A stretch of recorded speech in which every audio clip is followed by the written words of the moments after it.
وإذ يرفع إبراهيم القواعد من البيت وإسماعيل ربنا تقبل منا إنك أنت السميع العليم। আল্লাহ তাআলা ইব্রাহিম পয়গম্বরের কাছে হুকুম পাঠাইলেন, ও পয়গম্বর ইব্রাহিম, আপনি এবং আপনার প্রিয় সন্তান ইসমাঈল আলাইহিস সালাম আপনারা দুজনে মিলে বাইতুল্লাহ বানাবেন, কাবা শরীফ বানাবেন। এর আগে কাবা শরীফ নূহ আলাইহিস সালামের প্লাবনের সময় আল্লাহ তাআলা উঠায় নিয়ে গেছেন, কিন্তু কাবা শরীফের যে নিশানা, বলে কতটুকু বানাবেন, কি করবেন, বলে এই নিশানা ছিল, ঘরটা উঠায় নিয়ে গেছে। ইব্রাহিম আলাইহিস সালাম এবং ইসমাঈল আলাইহিস সালাম আল্লাহ তাআলার হুকুমে বাইতুল্লাহ বানা করার জন্য চলে গেছেন, বাইতুল্লাহ বানানোর জন্য চলে গেছেন। বাইতুল্লাহর ভিত্তি স্থাপন করবেন। আল্লাহ তাআলা সাইয়েদনা হযরত জিবরাইল আলাইহিস সালামকে পাঠিয়ে দিয়েছে, ও জিবরাইল যাও যাও, বাইতুল্লাহর ইঞ্জিনিয়ার হিসাবে আমি তোমাকে পাঠালাম। বাইতুল্লাহর ইঞ্জিনিয়ার হিসাবে আল্লাহ তাআলা জিবরাইল আলাইহিস সালামকে পাঠাইছে এবং সাইয়েদনা হযরত ইব্রাহিম আলাইহিস সালামকে বাইতুল্লাহর রাজমিস্ত্রি হিসেবে পাঠাইছে, যে সে ইব্রাহিম আলাইহিস সালাম মিস্ত্রি হিসেবে সব কাজ করবে, ডিজাইন সব করে দিবে। জিবরাইল আলাইহিস সালাম আর হেল্পারের কাজ করবে ইসমাঈল আলাইহিস সালাম। সুবহানাল্লাহ। জিবরাইল আলাইহিস সালাম সব কিছু দেখা দিয়েছে, এটা এরকম এরকম করবেন।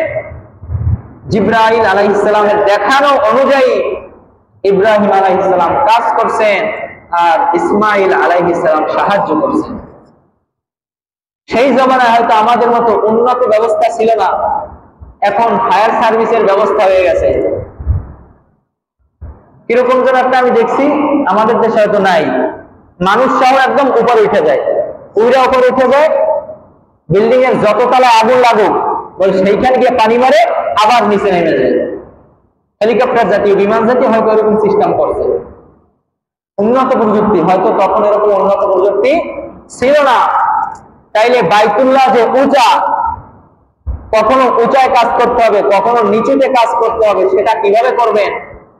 বলে আল্লাহ তাআলা ইব্রাহিম আলাইহিস সালামকে তখনকার উন্নত প্রযুক্তি দিয়া দিছে, জান্নাতি পাথর মাকামে ইব্রাহিম।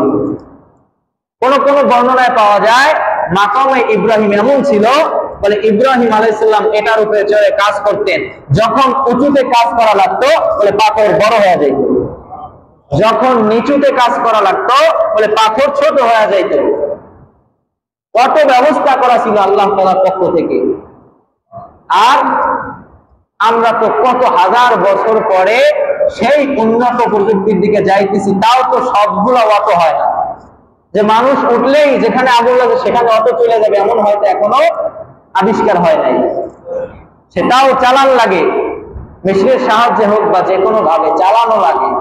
ডাইরেক্ট অটো আগুনের কাছে চলে যাবে, আবার আগুন নিভান হয়ে গেলে নাইমে যাবে, এমন প্রযুক্তি হয়তো এখনো আসে নাই। কিন্তু আল্লাহ তাআলা সেই পূর্বের জমানায় ইব্রাহিম আলাইহিস সালামকে প্রযুক্তি মাধ্যমে বাইতুল্লাহ বানানোর ব্যবস্থা করে দিয়েছেন।